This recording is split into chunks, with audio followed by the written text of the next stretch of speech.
day in New Zealand sporting history. It is quite remarkable to see so many of you people here today. Martin Snedden, our Chief Executive, will make the official announcement shortly, but it's important for me, I think, to just explain again just how the boxing community works. I listened to Tony Veach on Saturday, and Tony's a pretty astute judge of sport, and he talked about the fact that he didn't understand how boxing goes. And I've heard a couple of people say to me, oh, it's not a real world title. So I thought I would bring something back out that you saw at a previous press conference, which is the 4 main sanctioning bodies. And for those of you who are not familiar with boxing, think of tennis. Think of tennis how you have the Australian Open, you've got French Open, you've got Wimbledon and the US Open. They don't have a world champion, they don't have a singular world champion, but they're all champions in their own right. Think again of golf, the Masters, US Open, the British Open and the PGA Championship. Again, they don't have a singular world champion. It is just a case of those are the majors and those are the significant things. Now, if you look at the boxing, it's very, very similar. The WBC, the WBA, the IBF, and the WBO. I looked last night and there is not one champion, one unified champion in any division of boxing in the last 10 years. When you look further at the heavyweight division, there hasn't been a heavyweight unified champion since 2000. And when David Tua fought for the world title in 2000, it was against Lennox Lewis, but he was not the unified champion.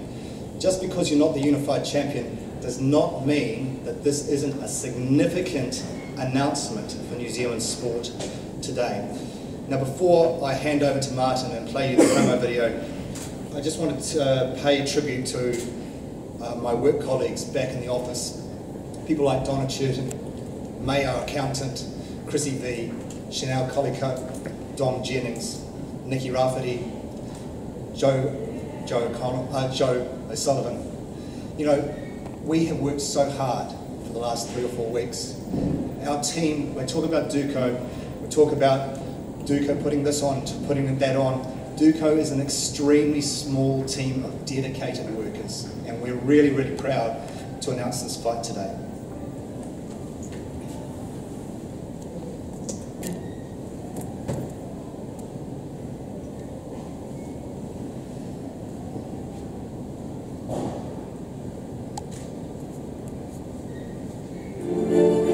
It's the holy grail of sport.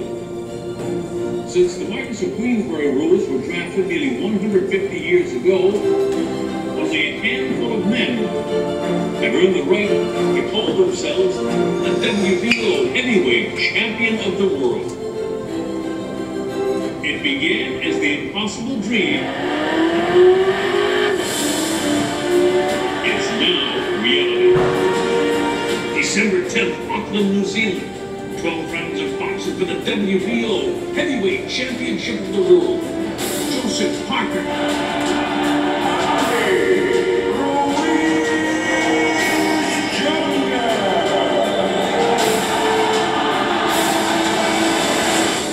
Make sure you witness history. Watch history made. Ladies and gentlemen, could I please bring to the podium our Chief Executive, Martin Snedden.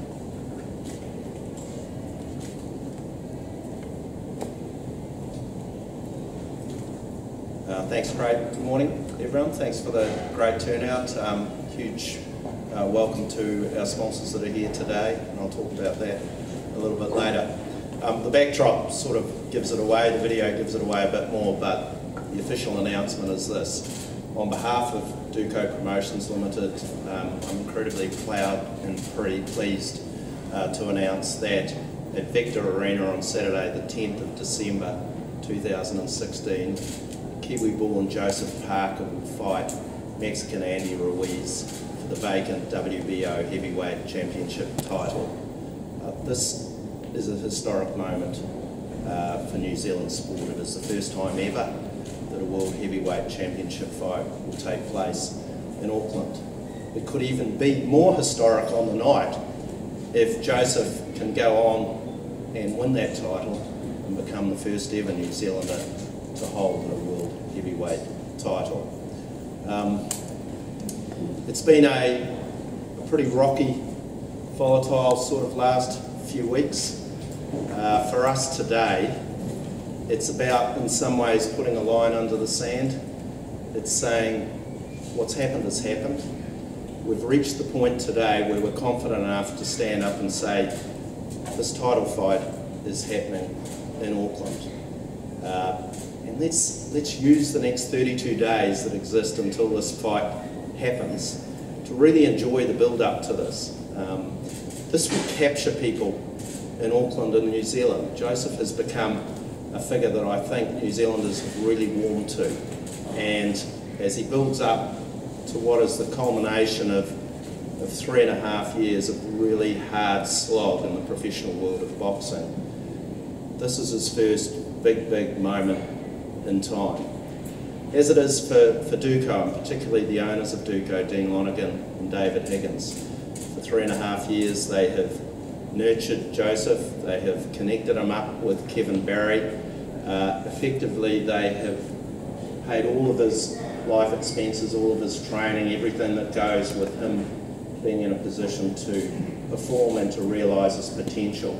And so it's not just Joseph's dream that is coming true on the 10th of December, it's also that of Dean and David. So it's a really special moment, and I say that as Craig mentioned, the team at Duco is pretty excited about this. It is a small team. We've had to work really hard on this, and we can't wait. These 32 days are just going to be fantastic. There is a hell of a lot to do, but we have utter confidence in our ability to get this right, so that when it comes to the night of the 10th of December, the show that we put on at Vector Arena, culminating in the fight that Joseph has against Andy Ruiz, will be something really special. I think it's worth just reflecting a little bit on the journey that has happened. And the starting point is to remember it's actually only 25 days since Tyson Fury relinquished the title. Until that event happened, none of this could happen. We only got a sniff of the opportunity here just before the Dimitrenko fight on the 1st of October, when we started to see some of the public utterances coming from Tyson Fury. And Tyson Fury is someone that is held in pretty high regard within Duco. He's been very supportive of Joseph, and so it was no fun to watch what he was going through. But ultimately, when we saw this opportunity, we suddenly realised we had just spent the last 4 months concentrating on the IBF road to the title and the likelihood of a world title fight against Anthony Joshua if he still held the title at that stage. And Joseph had the mandatory right to that fight. Whether it was going to happen in December this year or in March next year was just something we were working through. And then this opportunity arose, and we suddenly realised it wasn't just about an opportunity for Joseph to fight for a world title. It was the opportunity to hold that fight in Auckland, in New Zealand, in Joe's stamping ground, where all his fans have supported him so well over the last 3.5 years, and to do something special along those lines. But where to start with that? The opportunity, sure, we could see, but how would we go about securing that opportunity? A key player throughout the last 6 weeks has been Bob Aaron. Bob's a legendary boxing promoter. Through his company Top Rank, he's managed or promoted many of the greats in boxing, and Manny Pacquiao won a title on Sunday, just another one of his stable. We didn't know him, but Dean gave him a cold call and said, "Have I got an idea for you?" And Bob listened, and he's heard a lot, I guess, over the years from boxing promoters. And at the end of it, he said to Dean, "Actually, I quite like that idea. There's quite a lot that has to fall into place if this is going to work, but I can understand what you're trying to do, and it's logical, and I'll give you a hand." And so during that period of time, as we built towards this, Bob was influential. He is someone with huge standing in the WBO. So when it came to the moment of of needing to get the WBO across the line to sanction Parker Ruiz as for the vacant title. The influence and the input of Bob was pretty critical at that time. And then we had to say to him, of course, well, what's it going to cost? And he told us, and we thought, oh, it's a great dream. How are we going to do that? For those of you who were around when Parker fought Takam earlier in the year, we made it quite clear that the cost of that fight was about $2.2 million. That in itself was a big stretch for Duco, but it was worth taking. This one's a lot more than that. This one's almost double that. That's an even bigger stretch. And when you step back, as I had to as chief executive, and say, okay, well, if we have to get somewhere near $4 million, what have we got in the bank? Every single one of our commercial and broadcasting contracts had expired after the Dimitrenko fight. There was nothing confirmed at that stage. So it was a matter of starting. We did think for a while that maybe the taxpayer or the ratepayer of Auckland might like to be involved in this. You've seen that discussion that played itself out in the public domain over the last few weeks. We utterly and completely accept the end result of that. We believed we had a good case in both instances to apply for and be considered for funding from the contestable funding that both of those organisations hold for events, unique events, and this is a unique event. But in the end it didn't work out, and from our point of view, that's fine. We've moved on from that. We've had to concentrate on other opportunities to make sure that we could get to the point we had to today.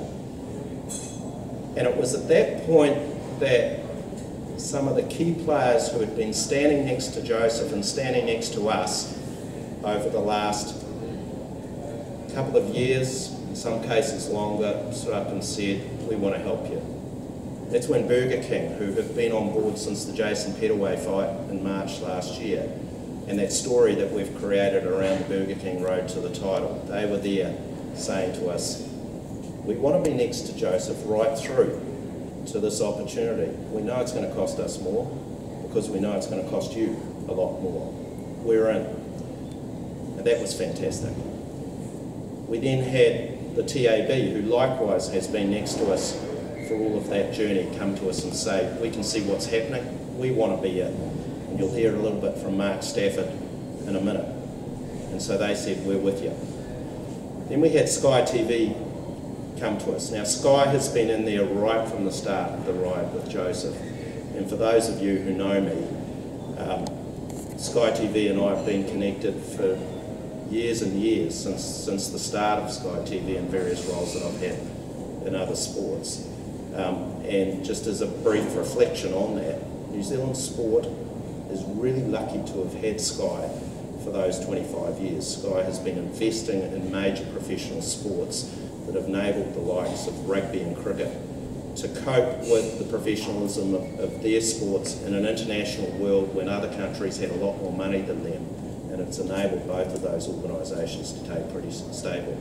But they have also been a key partner in this road to the title for Joseph. We couldn't do without them. And when I saw some of the comment last week about the idea of pay-per-view being scrubbed and going free to air, people need to realise that the partnership with Sky and the contribution that we get out of the pay-per-view platform is one of the three key pieces of revenue that enables us to stitch together and deliver these events.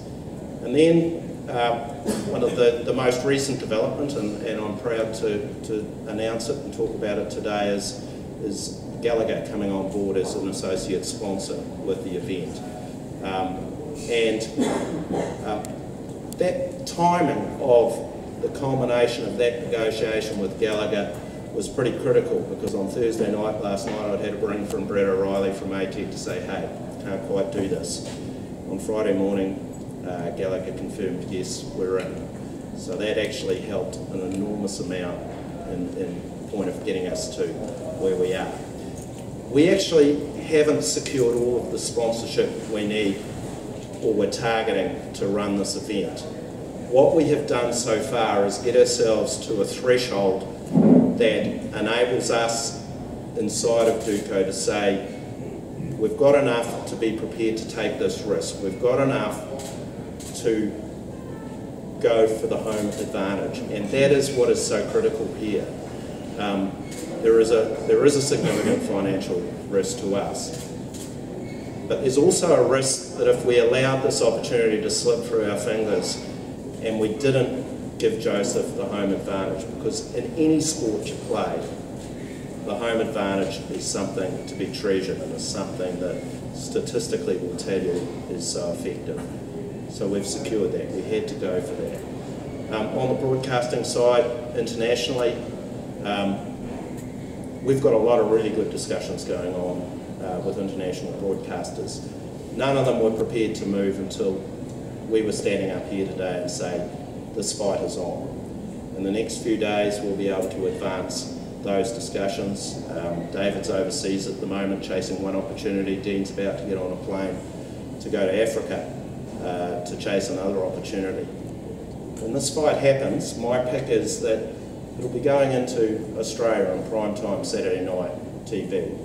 It'll be going into the UK on a Saturday morning around 10 o'clock. It'll be going into the home of Joseph's family, Samoa. What a proud moment it will be for that nation. It'll be going into a whole lot of other places. If Dean gets his way in the next few days, the whole African continent will be gathered in by his rhetoric and desperate to watch Parker fight Ruiz. Bob Arum himself will look after the Americas, North, Central, South. There's a hell of a lot of interest in boxing there. And so this event will be seen in many, many places around the world.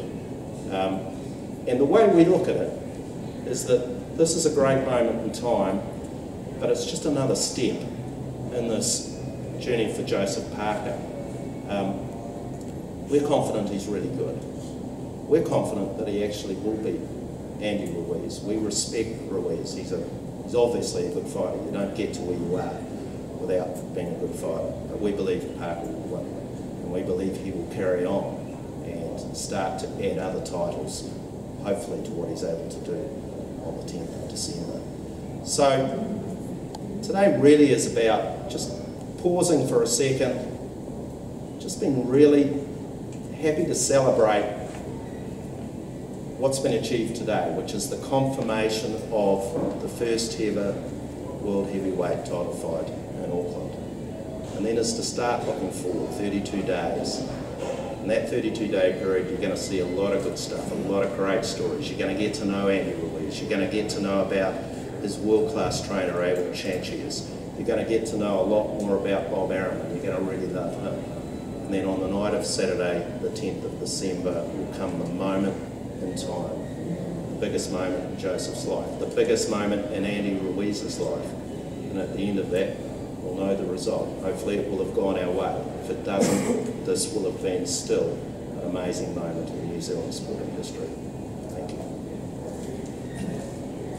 Now Martin will do an all-in press conference very shortly. There'll be no one-on-ones. I want to pay tribute to a couple of people here, just to follow on what Martin said. Firstly, Chet and Faye from Burger King. You have no idea how much we really appreciate your guys' support.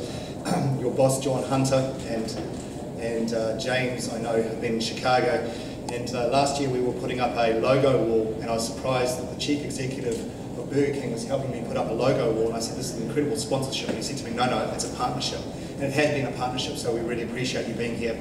Also, Kirsty Way from Sky, representing John Follett today. Really appreciate your support throughout the last couple of weeks. And Mark Stafford from the TAB is here, and it would be remiss of me not to ask him to come along here and tell me what the odds are for this fight. Come along here, Mark. Come on, there's a free ad with all the media here, because I would imagine that you are going to take a fair bit of money on this fight, and there is going to be a lot of interest in your odds for Joseph Parker. Yeah, look, there are. The thing when we set the odds, and actually Duncan Johnson just said, who do you use to set the odds? But I've been a boxing fan since I was about 8, when Muhammad Ali was going around, so we just do it ourselves. And there was a bit of surprise about how much Joseph was paying. Like normally he's less than $1.10. He's $1.30 for this fight. because Andy Ruiz is good, and if you take the time out to go and actually watch him on YouTube, I would say he's got as fast a hands as Joseph, and possibly even a bit more power. I don't think he's got the movement, but he is a live chance. And so we sell a lot of bets on Joseph when he's $1.04, $1.05. I can only imagine what's going to happen with the $1.30 that we've put out for Joseph, and we are just so excited for December 10, and this month can't go quick enough. Thanks, Mark. Thanks again for your support. What's Ruiz at? Oh, Ruiz is at 330. 330. Get a lot of Mexican pesos on that. Any new ballpark figure of what you'd gross on a fight like this? It's hard to know. You know, Stan has talked about the Tua Lewis fight. At the time, that was 300% bigger than our previous biggest event in 2000. Sports betting was only 4 years old. We had queues out the TABs, mainly in South Auckland, everyone wanting to back our David. I mean, that's our Joseph now. Whether that's a $2.2 million turnover, whether we meet that this time, I'm not so sure, because David was a long underdog in that fight. Joseph's a warm favourite, so it's going to rival it. It'll be definitely the biggest boxing event for our business since Tua Lewis, and it could well shade it. In terms of Joseph's obviously a heavy favourite, how much of that is to do with home advantage? Oh, a bit, yeah. If this was in America or Mexico, you'd probably see it a lot closer together. I think it's the stops that Duco have pulled out to get it here and possibly cop a loss or not much of a profit at all is in the interests of Joseph winning, because home ground advantage is huge. Imagine him walking into a stadium in America without all the cheering that he gets here. It's foreign to him, so to get that belt around the waist, I think is a huge plus. He would have still been favourite, but nowhere near as pronounced if it was away. Cool, thanks, Mark. All right, Martin Snedden will now take your questions. There will be no one-on-ones at the conclusion of this, and I will update you following Martin's question and answer session just on media accreditation for this event and when you can talk to Joseph himself. Martin, I know you touched on it earlier, but from a business point of view, does hosting this fight make sense for you? Yeah, in a long-term sense it absolutely does, because if the home advantage is enough to tip a pretty even fight in Joseph's favour, if he manages to take advantage of the home advantage, grab a title, then the long-term benefits for him and for us just keep growing. Can you give us an idea of the level of financial risk though that you're exposing yourself to? Well, I talked before about the fact this is a fight that's costing nearly double what the Takam fight cost. So, you know, we're putting ourselves out there, but the beauty of having the sponsors and Sky come on board, as I've explained before, means that we've been able to understand how much of that risk we can mitigate straight away, which puts us into a frame of mind of saying we can take on the rest of this risk. So, you know, we're in the lap of the gods some way, but that's a little bit the style of Duco. Lots of our events carry significant risk. You've just got to weigh it up and make sure it's a sensible risk you take. Have you settled on pay-per-view after this? No, not yet. We'll keep working on that. I've seen some of the controversy or the speculation flowing around the last few days. I think what we'll do is we've got a bit of an idea, but we'll just see how the rest of Dean and David's sponsorship and broadcasting negotiations go, and then we'll just settle in on a figure then. Would it be much more than the $50 for Carlos Takam? Oh, I just look at benchmarks that exist for this sort of stuff. That'll give you a bit of a guide. But as I say, we've really got to go through the rest of the commercial exercise we're going through now and satisfy ourselves that we're covered enough there, and then we'll sort it out then. How many more sponsors would you like to sign? We may gather in one or two more, but probably of even more significance of now will be the extent to which we can break into the international broadcasting market and secure. It won't be any trouble securing deals that get this fight shown all around the world. We just want to extract a reasonable amount of value out of each of those deals to help us meet that bottom line. Will it be live on Sky UK? It'll be live in the UK, but which platform it's on is something we've got to complete a negotiation with. Are you still miffed or confused over Auckland City not coming to the party this time? They've supported Joseph throughout, and all of a sudden they they drop you like a hot spud? Well, they supported in a modest way the Takam fight, and remembering they support Duco a lot with the nines. We've got zero angst about where that ended up. We understand, you know, there's a political game that is played around this stuff, and so our position is, listen, we're just moving on. There's no hard feelings, no confusion, no wishes or anything. We just want to move on and make sure that we concentrate on those other areas that can help us deal with the risk we're facing. Does your choice of venue for this fight have anything to do with them dropping their support? No, listen, we had some pretty interesting discussions both with Vector and Eden Park as to which would work best for us. Both are in their own rights, and in my view, are really great venues. But I think Vector suited what we were trying to do here. You know, I've been down there about 4 times in the last couple of weeks, and you just stand in the middle of the arena, and you just imagine what it's like with a full house of 10,000 people that have such a high level of anticipation. When we had the Takam fight at the Vodafone Events Centre in Manukau in May, the atmosphere at the time Joseph walked out was something I've rarely experienced in a very long international sporting career. And then when the battle was on with Takam, the intensity of that, well, it'll be like that in Vector. Vector's actually a great arena. It's really well positioned downtown. It's got about, I think, the right capacity for the sort of fight we're running, both in a corporate sense and in a public ticketing sense. It'll be a magnificent amphitheatre, incredibly passionate when that time comes. Will you go down an auction system for tickets, or what's your plan there, and price-wise, do you know?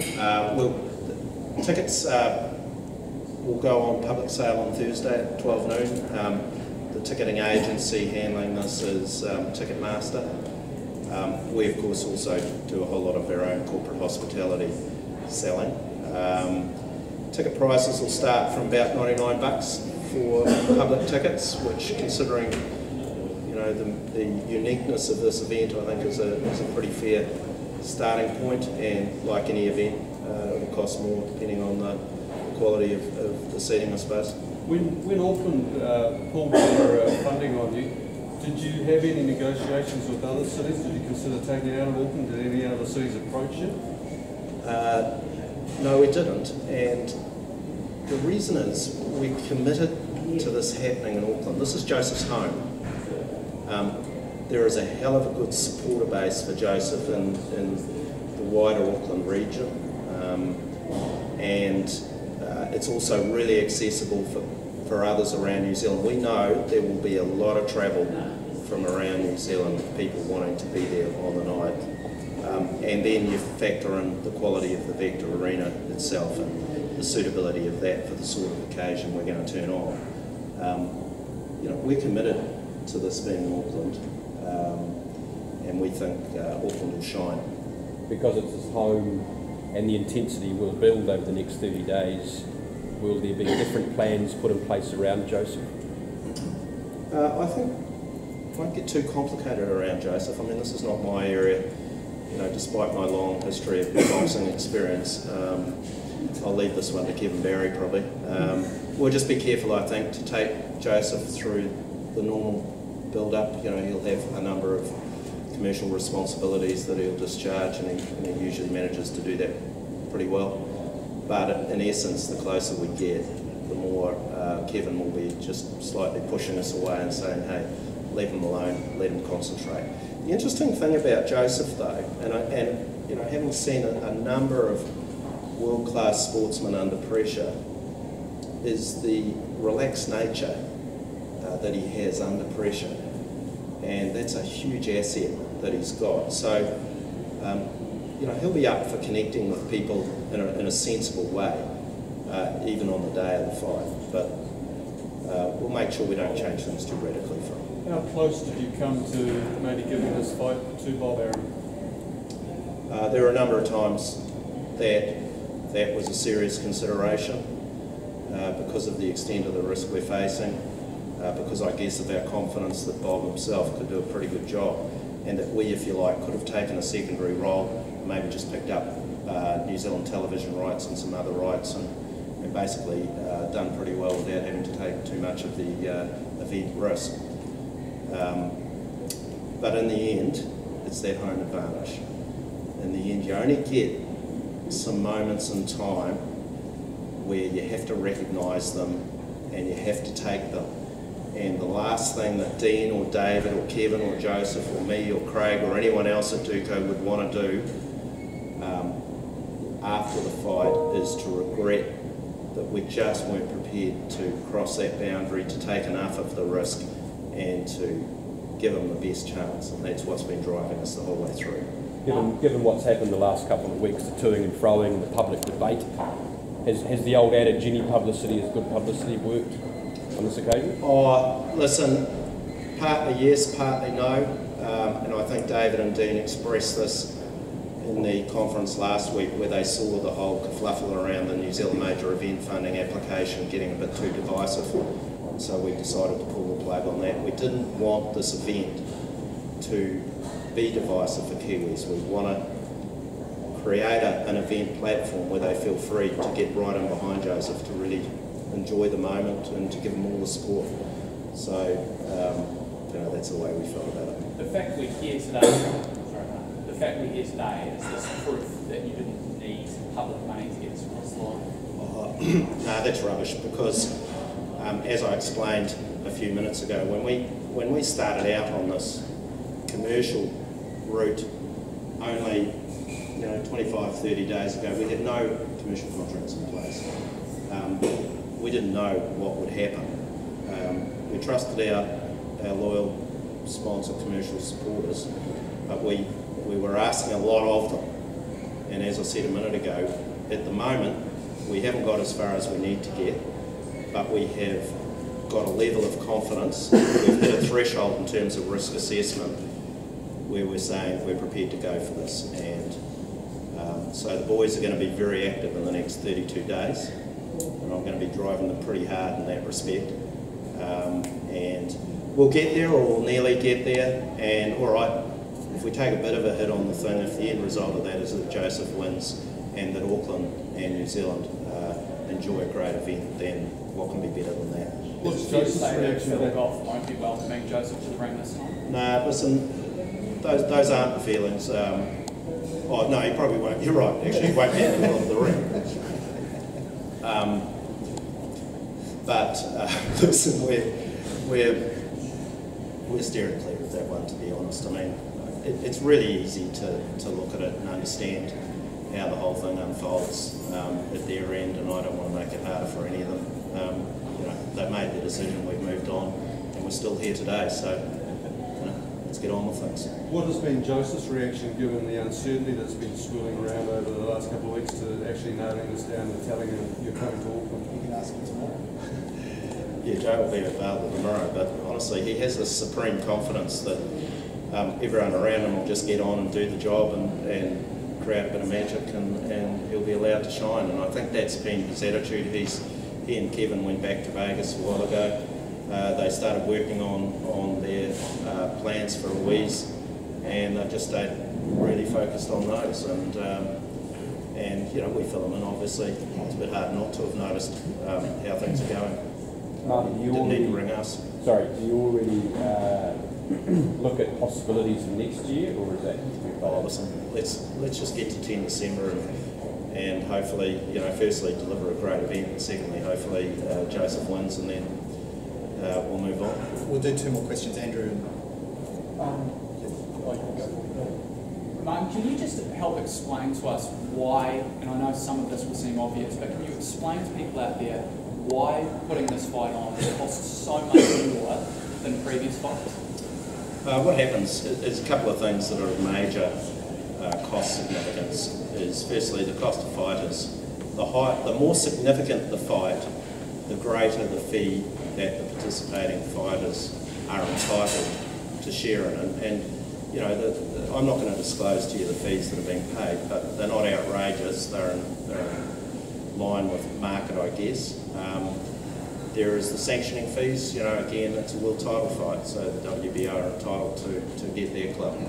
The cost of hiring an arena that's a lot bigger than what we've had to do, and then servicing all of the people that's in there. The cost of the undercard, I think, when you see the undercard, I think it's probably fair to say that you will recognise that this is the best ever undercard that Duco have placed together. There will be some really significant fights happening over and above the Carlos Ruiz fight. So it all adds up. That's okay, we knew that. It was just simply a matter of keeping assessing, seeing how we were going on the revenue side of things, and ultimately deciding whether or not we could take the plunge. We couldn't leave it much longer. 32 days is tight enough time frame anyway, so we had to make that decision, and here we are. Yeah, Martin, how are you feeling about that 32-day time frame? Oh, great. Listen, sometimes there's nothing worse in an event than announcing it, and then you sit around and tick off the days. I mean, I started on Rugby World Cup 4.5 years. It was pretty hard to keep everyone at 100% fizzing for 4.5 years. Didn't quite manage it. But the beauty of 32 days is that you can. There's already the momentum. Look around today.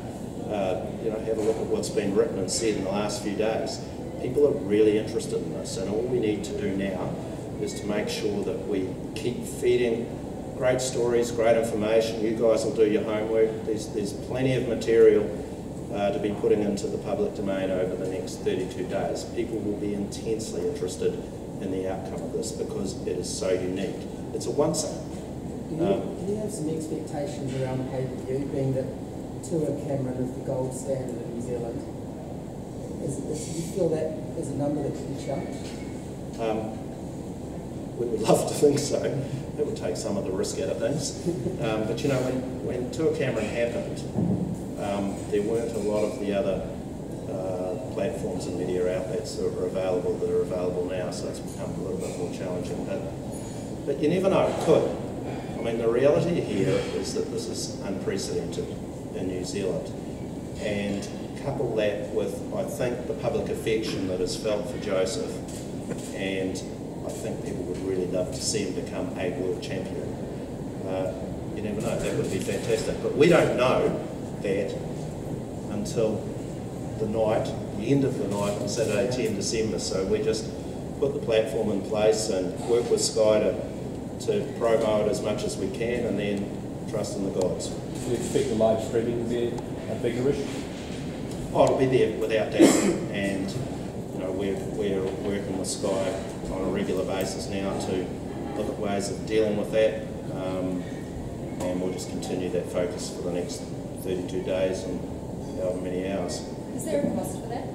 Oh yeah, it's not cheap to look at it. Well, you know, this is a big fight, so that may cost us a little bit more, but so what? It's worth doing. It's our property. It's Sky's property. There is no legal justification for anyone stealing that property, and we've got a right to defend it, and we will defend it. So could boxing overtake cricket for interest in December? Sav, that's a very difficult question for me as a current board director of New Zealand Cricket. What I would say is that with the cooperation of New Zealand Cricket, we've arranged for the test matches to finish at about 6, and then for Duco to pick up from there and take people through the night. You've obviously been around politicians. Thank you very much, Martin. So hopefully today we've been able to rule a line under the volatility.